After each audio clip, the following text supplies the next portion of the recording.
Determine whether you have a wide or narrow push-button wiper arm by measuring it with a penny.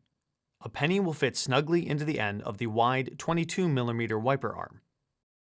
It will not fit into the end of the narrow 19mm arm.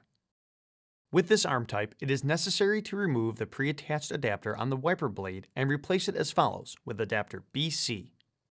Identify the release tabs on the pre-attached adapter. Hold the blade with one hand. With your other hand, squeeze the two release tabs together simultaneously. The pre-attached adapter will disengage from the blade. Discard it. Locate adapter BC and push it into the cavity in the side of the blade until it locks in place. Adapter BC must lock onto the blade before proceeding to the next step. While keeping the blade adapter parallel to the wiper arm, hold your thumb on the front of the adapter and pull the blade into the underside of the arm. The button on the top of the adapter must lock into the hole on the top of the arm. Before use, be sure the wiper blade is locked on to the wiper arm.